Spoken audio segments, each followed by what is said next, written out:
Hello बच्चों, let's read the question. The question says identify A, B and C in the given figure of cyclic phosphorylation and choose the correct option accordingly.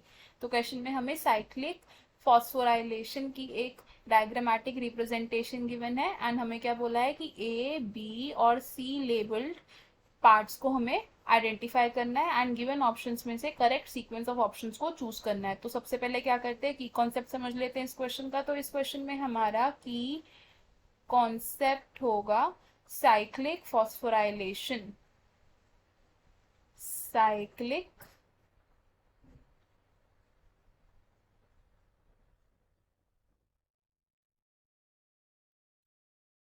Photophosphorylation. अब phosphorylation क्या होता है? ATP की synthesis.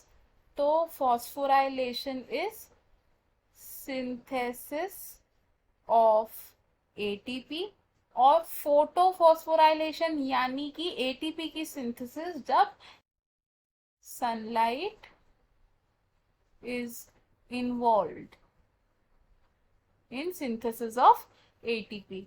तो अब जो photophosphorylation है ये दो तरीके की हो सकती है। इट कैन बी साइक्लिक या फिर नॉन साइक्लिक। अब जो साइक्लिक फोटोफॉस्फोराइलेशन होती है इसमें क्या होता है, इलेक्ट्रॉन्स एक ही फोटो सिस्टम में रिसाइकिल होते रहते हैं। अब क्या होता है साइक्लिक फोटोफॉस्फोराइलेशन में? सबसे पहले तो साइक्लिक फ्लो ऑफ इलेक्ट्रॉन्स होता है, साइक्लिक फ्लो ऑफ इलेक्ट्रॉन्स। और साइक्लिक फोटोफॉस्फोराइलेशन में सिर्फ एक ही फोटो सिस्टम इन्वॉल्व होता है और वो फोटो सिस्टम कौन सा है? Photosystem one. Photo system one is involve only.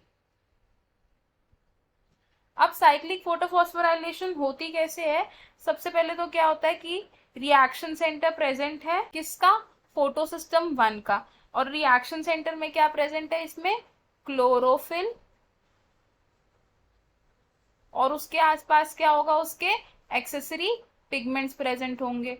तो अब लाइट आएगी इस पर, इस रिएक्शन सेंटर पर जब लाइट आएगी तो लाइट अगर बियॉन्ड 680 नैनोमीटर की होगी, कितने की? बियॉन्ड 680 नैनोमीटर, तो क्या होगा? इलेक्ट्रॉन का पेयर एक्साइट होगा और जाएगा ऊपर in the primary electron acceptor. कहा जाएगा ये? In primary electron acceptor. अब ये प्राइमरी इलेक्ट्रॉन एक्सेप्टर से इलेक्ट्रॉन्स की डाउनहिल मूवमेंट होगी और डाउनहिल मूवमेंट होने के बाद ये इलेक्ट्रॉन्स कहाँ जाएंगे? इलेक्ट्रॉन ट्रांसपोर्ट सिस्टम यानी कि ईटीएस। ईटीएस यानी कि electron transport system. Electron transport system से होते हुए ये इलेक्ट्रॉन्स क्या करेंगे? वापस से रिसाइकल हो जाएंगे to the reaction centre of photosystem one. और जब ये इलेक्ट्रॉन्स इलेक्ट्रॉन ट्रांसपोर्ट सिस्टम से पास ऑन हो रहे हैं तो साथ ही साथ क्या हो रहा है? फॉस्फोराइलेशन हो रहा है यानी कि एटीपी की सिंथेसिस हो रही है। और एटीपी की सिंथेसिस कौन करवा रहा है? एटीपी की सिंथेसिस करवा रहे हैं एडीपी यानी कि एडिनोसिन डाइफॉस्फेट और इनऑर्गेनिक फॉस्फेट का कॉम्बिनेशन। तो अब क्या कहानी चल रही है यहाँ पर दोबारा से देख लेते हैं। Light of wavelength beyond 680 nanometre जब reaction centre of photosystem one पर गिरेगी तो क्या होगा? एक इलेक्ट्रॉन पेयर एक्साइट होगा और इलेक्ट्रॉन पेयर कहाँ जाएगा? To the primary electron acceptor. Primary electron acceptor से क्या होगा? डाउनहिल मूवमेंट होगी इलेक्ट्रॉन्स की through the electron transport system और वो इलेक्ट्रॉन्स दोबारा से रिसाइकल हो जाएंगे टू द रिएक्शन सेंटर। और साथ ही साथ क्या होता है? इलेक्ट्रॉन ट्रांसपोर्ट सिस्टम से इलेक्ट्रॉन्स एनर्जी रिलीज करेंगे और क्या होगा? इलेक्ट्रॉन ट्रांसपोर्ट सिस्टम में क्या होगा? एटीपी की सिंथेसिस होगी। कब होगी एटीपी की सिंथेसिस? जब अडीनोसिन डाइफॉस्फेट यानी कि एडीपी और इनऑर्गेनिक फॉस्फेट कंबाइन करेंगे। तो अब जो हमें डायग्राम गिवन था इसमें देख लेते हैं। इसमें जो ए लेबल स्ट्रक्चर है ये क्या है? This is electron transport system. B level structure क्या है? ये है conversion of ADP plus inorganic phosphate into ATP and C is photosystem 1।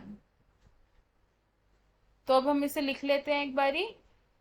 We will right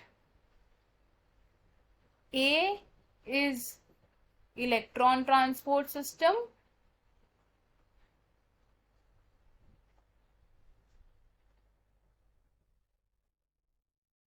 B यानी कि ADP plus PI will give ATP and C यानी कि photo system 1 यानी कि PS1।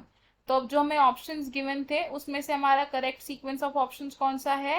ऑप्शन बी यानी कि A ETS, B ADP plus PI results in ATP and C is PS1।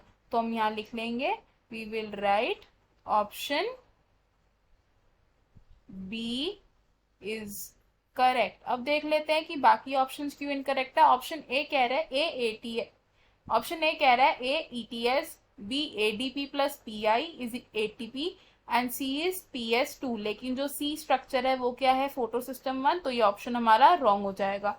Option C says NaDH2 A, B is ADP and PI gives ATP and C is PS1। लेकिन जब cyclic photophosphorylation होती है तो उसमें NaDH include नहीं होता, तो इसलिए ये ऑप्शन भी हमारा रॉन्ग हो जाएगा। Option D says A NaDH2, B ADP plus PI gives ATP and C PS2। तो ये ऑप्शन भी गलत हो जाएगा क्योंकि NaDH2 इंक्लूडेड नहीं होता साइक्लिक फोटोफॉस्फोराइलेशन में।